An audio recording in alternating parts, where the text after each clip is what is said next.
Nú góða og girnilega góða áleikið komið í nýjar og umhverfisvænni umbúðir. Betra fyrir umhverfið og þig. Goði, alltaf góður. Þegar Guðmundur S.T. Svanlaugsson, rannsóknarlögreglumaður á Akureyri, var greindur með alvarlega tegund af krabbameini fyrir rúmum 2 árum, þá var honum á vissan hátt létt. Gundi segir okkur sögu sína hér á eftir.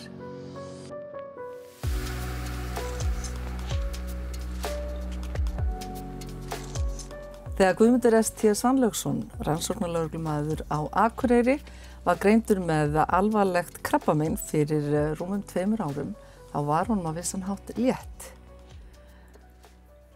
Það fékkst að heyra nákvæmlega 21. desember 2017. Ég var með krabbamein, mjög stórt æxli í ristli. Hvernig var þér við?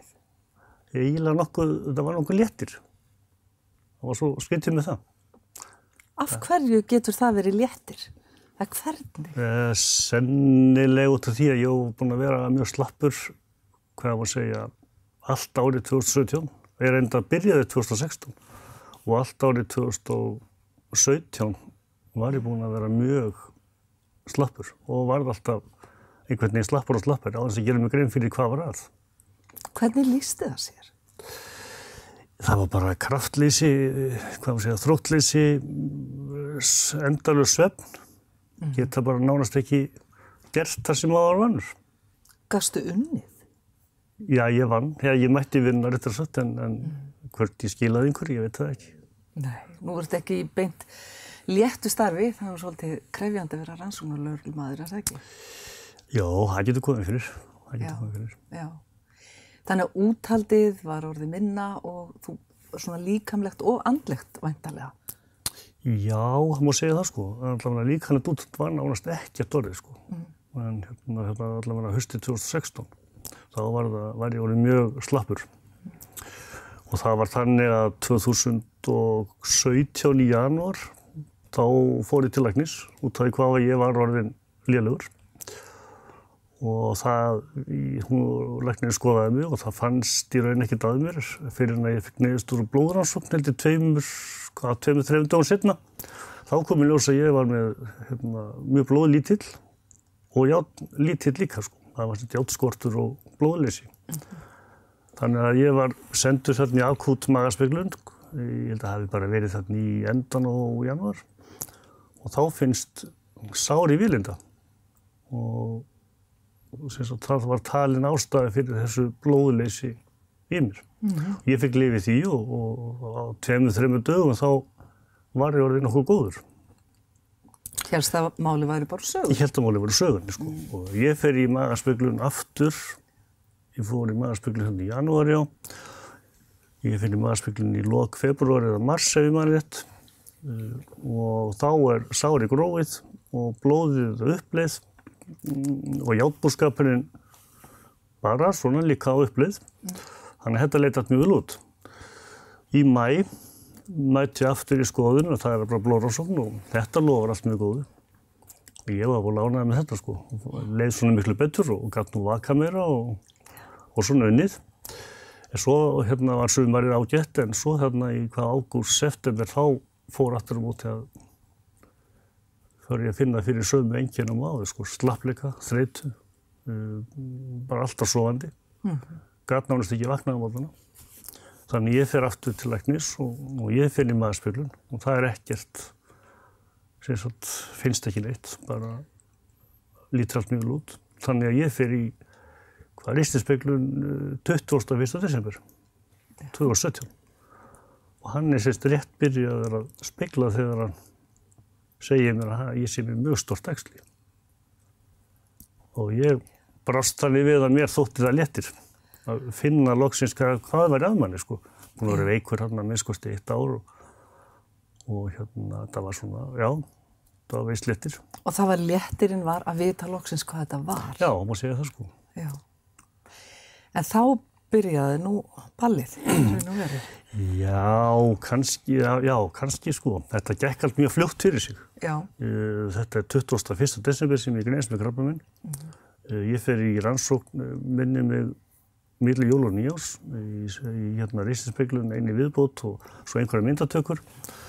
Og ég byrja nánast í lyfjagjöf strax eftir áramótin, bara í janúar byrjun 2018. Þetta gengur allt bara mjög hratt. Og ég í lyfjameðferð janúar, febrúar og mars, þetta átti að vera 6 skipti, sem tók reynda 3 daga hver skipti. Og það gekk í raun bara mjög vel. Mér fannst ég ekkert verða neitt veikur af því neitt. Hvernig eru 3 daga að renna inn? Já, ég mætti á mánudögum á sjúkrahúsið, á dagdeildina.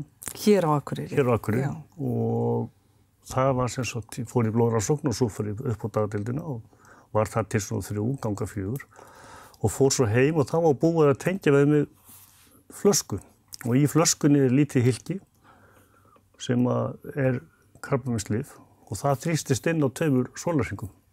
Þannig ég gat verið heima hérna með lyfið. Ég var bara með tösku mittið og svo var bara að slanga hérna í brunninn. Þetta var mjög gott, sko. Hvernig var aðgerðarplanið þá? Sko, þetta svona eiginlega bara eins og innrás. Það var átti fyrst semst að reyna þetta með lyfjum, eða hvað? Vissirðu strax hvert framhaldi þetta? Já, ég vissi það strax. Það var, mér var sagt allt, bara frá byrjun. Þetta var búið að ákveða nánast allt. Og hérna, það var búið að segja, þetta verður svona, svona og svona. Hverju skiptir það þegar maður að fara í svona stórt verkefni? Það skiptir náttúrulega miklu máli. Já. En auðvitað getur breytingar á einhverju, Kannski, ég átti þetta að byrja í geislum. Mér var svo að búið að segja mér það, en svo var hringt í mig og sagt að það verið betra að byrja í lyfjum. Og það var ekkert mál, þá bara byrjaði ég þar. Já. Ég tók hérna sérst í janúar, febrúar, mars í sérst lyfjum. Já. Og síðan fór ég í geislameðferð sem hún átti reyndar að byrja í maí en við byrjuðum í apríl. Já. Og það voru 25 skipti, það tók þetta 2 mánuði. Geislarnir? Já. Þetta voru frídagar og allt mögulegt þarna og þannig ég var 2 mánuði þarna í kringum Landspítalann. Það ekki svolítið töff tími að fara í gegnum geislana? Jú, þeir eru mörguleyti verri heldur en lyfin. Að hvaða leyti? Mér finnst það bara að þetta lúmskara, maður verður miklu þreyttari og þetta tekur úr mann all orku. Já. Það var allt í lagi fyrstu, 10 skiptin, sko. Já. Svo bara einhvern veginn fannst mér þetta alltaf verður, sko. Verður maður ekki viðkvæmari? Húðin viðkvæm fyrir þessu? Jú. Maður brennur allur og meira á stöðir sem ekki geislaðir, maður brennur þar, sko. Nú, það? Og þornar upp einhvern veginn. Já. Og svo skýtti mér það og sumir mér svo hári líka var mér sagt, en ég var nú svo heppinn að halda því, sko. Já. Þannig að þarna komið fram í maí og þú ert að klára geisla og hvað var þá planið eftir það? Ég átti Það voru ekkert í júní, sko. Ég talaði vissu við lækni, en það voru engar meðferðir eða neitt. Hvernig nýttur í júní? Ég var nú svo slappur, ég gat ekki, eða svona, hafði nú hægt mig, sko. Já. Það hafði nú svo, tók sinn toll geislandi fannst mér, sko. Já. Svo fór ég hérna í júlí á Landspítalann í 2-3 daga í undirbúning fyrir skurðaðgerð. Og þá var ég orðinn nokkuð hress. Já. Og skurðaðgerðin, hún var fyrirhuguð í september, en ég var svo hress að því var flýtt mánuð. Þannig að 15. ágúst 2018 fer ég í skurðaðgerð. Það var ekkert að neinni smærri sortinni? Nei, hún tók, mér skilst hún að við tekið eitthvað 8 klukkutíma. Og hvar ertu skorinn? Hvað var þá verið að gera? Það var verið að hreinsa tekinn úr ristlinum. Hluti af honum stóðlega, ég veit ekki hversu stórt. Ég hef aldrei spurt það, sko. Það skiptir kannski heldur ekki máli. Nei. Það var tekinn og af því krabbinn niður í endaþarmi, þá var endaþarmurinn tekinn og settu stómi. Já. Síðan var það fundist einhverju stórir eitlar í bakinu á mér sem þurfti að taka. Þannig að það þurfti að hreyfa við ansi miklu inn í mér til að komast í bakið og það voru teknir þessi 2 mjög stórir og svo einhverja 9 minni eitlar. Já. Þannig að þetta var dálítið aðgerð, sko. Já, mér heyrist það. Þú vaknar þá í raun og veru upp eftir hana, komið með stóma. Já. Og allt einhvern veginn breytt. Og yfirléttari. Og yfirléttari, já. En þetta var ekkert, ég hafði reyndar ekkert hugsað stóma frá því fikk að vita það. Nei. Einhvern veginn þó bara, ég glemdi því held ég bara. Hvað? Mér fannst þetta ekkert mál, sko. Kannski líka því að ég hafði ekkert val annað. Ég var bara, fór hérna á skurðarborðið og vaknaði með stóma og það var ekkert mál. Hvernig getur þið verið svona æðrulaus? Ég veit það ekki, ég get ekki svarað því, sko. Hefur alltaf verið svona? Ábyggilega ekki, sko. Nei. Það er eitthvað allavega. Nei, af því að lýsa því, þetta var kannski bara baráttu upp á líf og dauða sem þú varst að há þarna. Nei, ég held nú ekki. Ég hef aldrei hugsað þannig. Nei. Og ég hef aldrei spáð í það heldur. Ég fer hérna bara á sjúkrahúsið í Speglun og síðan það reyndar læknanna mál hvað næst, sko. Já. Þetta var reyndar fyrst mér bara, hvað ætlið þið að gera, sko? Þú treystir þeim algjörlega. Já, sjálfsögðu, sko, alveg, sko. Hvers virði er það að geta treyst algjörlega svona? Það er bara svakalega mikil virði, sko. Það er ákveðin léttir yfir, er það ekki? Jú, og svo þessi endalausu hringingar frá læknum í mann og spyrja og segja manni hvað er að gerast og það er náttúrulega bara ótrúlegt, sko.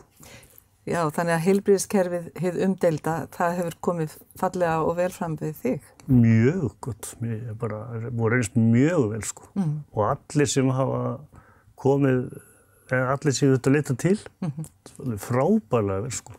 Já. Það er bara ótrúlega gott, sko. Það er hringt í því tíma og tíma, segir ég meina var verið að læknarnir að hringi? Já, menn svo læknar sem við aldrei hitt, sko. Skurðlæknarnir voru búin að hringja mig báðir, sko. Það voru 2 skurðlæknar sem gera þetta og annar hringdi strax í mig í byrjun janúar. Ég reyndar milli jól og nýjárs. Og svo hringdi hann aftur í janúar og ég veit ekki hvað áttir hringdu, sko. Og læknirinn á geisladeildinni, yfirlæknirinn það, sko. Hann var búin að hringja mig 2 áður áður en ég hitt hann, sko. Þannig að þú hafðir aldrei á tilfinningunni að þú væri bara kennitala á blaði? Nei, alls ekki, sko. En þú talaðir einmitt ristilspeglunina og mars er þessi árvekni mánuður. Varstu einhvern tíma búin að velta fyrir þér að þú gætir verið með einhvers konar krabbamein? Nei. Það hvarflaði aldrei? Það hvarflaði aldrei, sko. Nei. En það er óhætt að segja að margt búi í myrkrinu? Já, eins og er sagt, sko. Já, það er rétt. Já. En þú ert nú ekki alveg reynslulaus af krabbameini? Ég má ekki að fara aðeins í söguna þína. Jú, við getum gert það. Eftir smá hlé. Jú. Takk. Nú er góða og girnilega góða áleikið komið í nýjar og umhverfisvænni umbúðir. Betra fyrir umhverfið og þig. Góði, alltaf góður.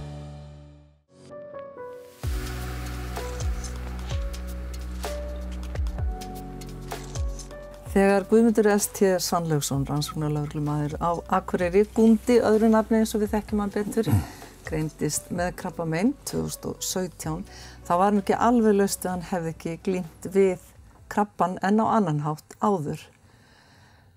Hvað voru þá 7 ár síðan að konan þín heitin hafði greinst með krabbamein, er það ekki rétt? Já, hún greinist með krabbamein í ársbyrjun 2006. Já, þá bara hvað, 47 ára gömul? Já, 26 ára. Já. Og þá tækist þið á við það saman, þetta var erfitt krabbamein sem hún og langt gengið. Og langt gengið þegar hún greinist? Já. Hvað segirðu? Þetta var ansi mikið. Hvar var það krabbamein? Þetta var eggjastokka krabbamein sem hafði dreift sér þetta var komið utan á lífhimnu, ristil og garnir. Og var bara, mjög mikið. Þannig að það má segja að þið hafi bæði þurft að díla við eða takast á við þessa tegundi af krabbamein sem er lúmsk, sem læðist einhvern veginn í myrkrinu. Já, það má segja það, sko. Hver voru einkennin eins og hjá henni? Tókst þú eftir einhverju? Eða? Nei, það er kannski ekki finna eftir á þegar maður vissi hvaða krabbamein hún var með. Já. Þá var hún kannski með típisk einkenni fyrir það krabbamein. Já. Það var þessi þreyta og þaninn kviður og allt það sko. Og hún talaði það að henni fyndist eitthvað ganga til inn í sér. Og það var þá mjög stórt æxli sem var inn í kviðarholi. Já. Sem var komið sko. Þegar það loks uppgötast, hvaða fréttir fenguðu þá? Sko ég man það nú alveg ekki sko. Þetta er svona... Er þetta í móðu? Þetta er svolítið í móðu. En ég man að hún var búin að kvarta einhverju mánuð undan þreytu og bara kraftleysi og afleysi og fess svo til lækna og það var svona skrifað á hvað hún væri breytingaldurinn og mikið að gera í vinnunni sem var enda mikið að gera í henni. Og það er alveg saman hvað hún gerði, hún restist ekki neitt, þannig að hún fer til kvensjúkdómalæknis á Akureyri sem að finna út úr þessu. Og það er eins og hjá mér að svo, kvensjúkdómalæknin var búin að skipuleggja þegar ég fyrir með henni hérna til læknisins og þegar læknirinn segir henni þetta og þá segir læknirinn svo að mæta hérna á Kvennadeild Landspítalans næsta mánudag miðvikudaginn þar og eftir þá er uppskurður. Þannig að hafa búið að plana allt fyrir okkur. Já. Það sem var eitthvað mjög gott sko. Já. Og við tók skurðaðgerð og svo löng lyfjameðferð, ekki? Já. Ég bara man ekki eftir öðru heldur en hún hafi verið í lyfjameðferð. Nánast einu sinni tvisvar í mánuði þangað til hún deyr sko. Fyrir í 5 ár. Ég man ekki eftir mánuði sem hún slapp við það sko. Hafði þetta ekki alveg gífurleg áhrif á alla fjölskylduna? Jú. Sko, kannski ekki strax. Nei. Það var nú, hún nýtti nú reyndar hennar tíma, hún náttúrulega hætti að vinna og nýtti nú þann tíma hún í myndlistarskólann og sem að gaf henni mjög mikið og þar kynntist hún mikið af fólki og fór að mála og skildi eftir sér mjög mikið af myndum, bæði fullkláruðum og svo ókláruðum. Já. Náði í listakonuna í sér? Já, enda átti hún stutt að sækja það sko. Pabbinn var þekktur frístundumálari. Já. Og það er nú ekki fyrir síðustu, sko við gerðum allt sem okkur langaði til að gera, það gerðum við. Já. Við fórum einhverju utanlandsferðir og við vorum mikið á Hólum, í Hjaltadal, nánast öllum frítíma okkar sem við komist ef við fórum þangað. Af hverju? Systirinnar og mágur bjuggu á Hólum og við fórum þangað. Já. Og það þótti okkur mjög gott sko, að vera þar. Og Þannig þið tóku svona meðvita ákvörðun að nýta tíman vel? Já. Án þess að vita kannski hve langur hann væri? Já, sko, okkur grunaði kannski að vera ekki svo langur. Já. Það var svona, og við tókum þessa ákvörðun að nýta tíma mjög vel og Skapa minningar. Og skapa minningar. Já, skapa minningar, já. Og sem að það er nóg af þeim. Já. Og það er ekki fyrir bara í ágúst 2010 sem að, svona júli-ágúst sem svona harlendafætt hjá henni, finnst mér sko. Það tekur þetta toll, lyfjameðferðin og allt það sko, en hún náttúrulega var ótrúlega sterk. Bara, við gerðum bara allt sem okkur langaði til að gera. Já. En það tók svo ekki langan tíma þegar að svo eiginlega komið var í neðstu tröppuna í veikindunum hennar? Nei, það tók 3 mánuði. Frá því að hún átti mig til lyfjagjöf í byrjun viku minni með fyrstu vikunni í ágúst minni hvað verið. Og þá kom í ljós að það var ekkert hægt að krabbinn var komin út allt og það var tilgangslaust að halda einhverju áfram og bara stoppa það. Hvernig tekst maður á við það? Þegar sú staðrind blasir við? Já, það er svo erfitt að svara því sko. Ég get ekki svarað því. Nei. Ég man heldur ekki hvernig, þetta er kannski svolítið, en allavega þá fórum við heim og hún var nánast allan tíman heima, þannig að þessa 3 mánuði á mútan deyr. Já. Og dó heima? Já, hún vildi vera heima og var heima. Var hún búin að undirbúa sumir fari að undirbúa sín eigin jarðarför. Já, búin að tala við prestinn og undirbúa það allt saman. Hún var búin að fá frængur sínar þessi átti að sjá söngin og þetta svo ekki og þetta sko, þannig að þetta var allt klart. Já. Það var þægilegt. Já. Hvernig voruð þið búin að undirbúa börnin ykkar? Já, ég held það kannski ég ekki þessum við höfum undirbúið nú vel, held ég. Dóttir okkar var nú heima, bjó heima á þessum tíma, en strákarnir báðir voru nú farnir að heima. Já. En auðvitað góður og fylgdust með, en ég ekki þessum við höfum talað mikið þetta þannig laga, sko. En var það ykkar stíll að tala mikið hlutina, eða? Já og nei. Það vissu allir hvað var í gangi og við kannski tókum líka þá, eða hún tók þá ákvörðun í upphafi að leyna ekki sjúkdómnum, því sem var að bara tala hlutina eins og þeir eru. Og kannski tók það upp hjá henni líka bara tala hlutina eins og þeir eru á sjúkdóminn, að segja, það er betra að segja bara frá því hvað er að manni, heldur en að fólk sé ímyndi sér eitthvað, sko. Já. Og það er kannski það sem þú tókst með þér úr af þessari reynslu. Já, til dæmis. Til dæmis.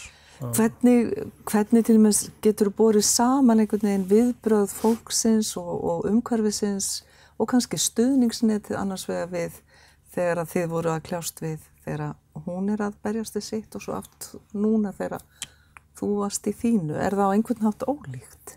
Nei, það er í mörgu leyti mjög svipað. Það er kannski meira að tala sjúkdóminn núna, eða sjúkdóma bara yfirleitt. Já. Það er svona, mér finnst umræðan miklu meiri. Og kannski líka finnst mér að eins og heilbrigðisstarfsfólkið tali meira við sjúklinginn. Það er kannski mín upplifun. Þú hefur reynsluna. Já, mér finnst það, sko. Hvort aðrir upplifa þannig, veit ég ekki, sko. Finnst þér það til góðs? Já, það er til góðs, sko. Já. Að sé fylgst með manni og að svona læknirinn hringi og tali við mann og spyrji hvernig maður hafi það og svona. Það er bara mjög gott, sko. Og segir manni hvað er næst og næst, sko. Já, undirbúa mann undir það sem koma skal. Já, það er mjög gott, sko. En hvernig hefur það í dag? Bara þokkalegt. Já. Hvernig er að lifa í nýjum líkama? Já, það verður óskandi maður hefur nýja líkama, sko, en það er ekki, maður er léttar allavega, sko. Þú ert léttari? Léttari, já. Það er ekki, lífið er ekki svo slæmt, sko. Nei. Það er náttúrulega, tekur svo sem á þetta eina ár, ég finn það alveg núna, þó að sé liðið, hvað ég segja, 1 ár, síðan að ég lauk meðferð, sem í desember 2018. Já. En sko það er ákveðið frelsi en það er líka ákveðið óöryggi kannski sem fylgir því þegar maður er ekki lengur inn í þessu öryggisneti. Er það ekki rétt? Jú, það er, ég upplifa það þannig sjálfur og ég veit að ég held þetta væri eitthvað einstakt fyrir mér að þessi hvað ég var að segja, þessi vanlíðan, nei kannski ekki vanlíðan, þetta óöryggi. Maður var búinn að tala við 2018, lækna, 2 í mánuði allavega. Minnir sér að mánuðina eins og júní sem að ég var ekki nefnum meðferð, þá talaði ég við læknin. Örugglega einu sinni 2. Og júlí líka. Og svo bara í desember, þegar ég búið lyfjameðferðinni, þá er svona, ég talaði við læknin þannig í febrúar. En svo er það ekki fyrir 6 mánuðir seinna. Og það er svolítið erfiður tími. Já. Að þetta er svona eftirlitslaust eitthvað. Já, manni finnst það, sko. Já. En í raun er það ekki þannig. Nei. Maður hefur náttúrulega aðgang að lækninum ef manni finnst eitthvað bjáta á. Þá hefur maður aðgang að læknum og hjúkrunarfræðingum á dagdeildinni. Já. Ertu að nýta þér það? Eða viltu vera til friðs? Já, ég hef nú nýtt mér það, sko. Já. Já. Hvaða spurningar koma upp núna í hugan? Já, kannski einhver akkurat núna, sko. Nei, sem þú þarft að fá svör við. Viltu fara oftar í eftirlit eða hvernig Nei, held í raun að 6 mánaða fresti sjálfur nóg. Já. En það eru margir sem tala það sem eru minni stöðu að hvað maður segja, eftir meðferð eða einhver þjálfun, hvað maður segja, sjúkraþjálfun eða eitthvað, það kannski vant eitthvað upp á það. Einhverja svoleiðis meðferð. Já. Og ef þú fyrir bakuppskurð þá getur þú fengið einhverja sjúkraþjálfun við því. Já. Og ef það er hné eða mjöðm, sko, þá er eitthvað við því. Ég hef heyrt marga krabbameinssjúklinga kvarta við því að fá ekki, það sé engin ákveðin meðferð fyrir þá eftir svona hvernig sé uppbyggjandi meðferð. Það vantir svona eiginlega endinn á þetta vegna þess að það er allt skipulagt á meðan. Já. Og svo þurfum við kannski eftirfylgnin að vera líka sjúkraþjálfun. Já, eða einhver svoleiðis, jú, það var búið að bjóða mér að fara á Reykjalundið í Hveragerði, en einhvern veginn þá fannst mér það ekki, mér fannst ekki orðið nógu viku til þess. Nei. Eða ekki nógu gert nógu, þú veist hvað ég meina? Já. Það verður þá að taka bara pláss á einhver sem þyrfti á því að halda. Það er örugglega að gera margt hérna á heima líka. Það er líka eitthvað á Kristnesi, sko, líka veit ég. En ég veit að það eru margir sem tala þetta, það vanti einhverja. Ég held mér að segja að þetta atriði hafi komið fram þarna í Hofi síðasta... Á Hrútnum? Á Hrútnum, ef ég man rétt og þá að tala um það, talaði einhver þetta, það vantaði þessa. Já, þannig að þetta getur verið sameiginleg upplifun margra. Já, mér heyrist það. Talandi einmitt Hrútinn, kannski svona í lokin, hvers virði er það að það sé verið að minna á að maður fari og láti skoða og leiti til læknis ef það er einhver minnsti grunur eitthvað. Hvers virði er það? Hvað þýðir það fyrir okkur? Já, ég veit það núna, það er mjög misvirði og er alveg lausnilegt að gera það reglulega. Það er náttúrulega ekki spurningu það.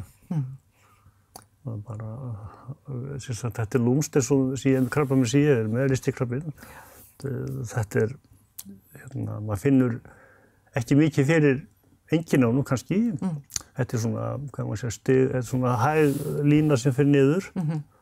Þannig að maður er svona, það verður kannski lítið var við það í raun.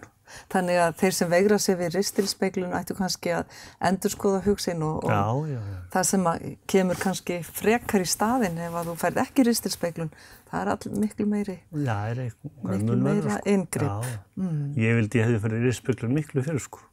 Bara einhverjum 2-3 árum áður. Ekki spurningu það, sko. Látum það vera lokaorðin. Guðmundi, takk fyrir að koma og segja okkur þína stóru og miklu sögu. Takk sömuleiðis.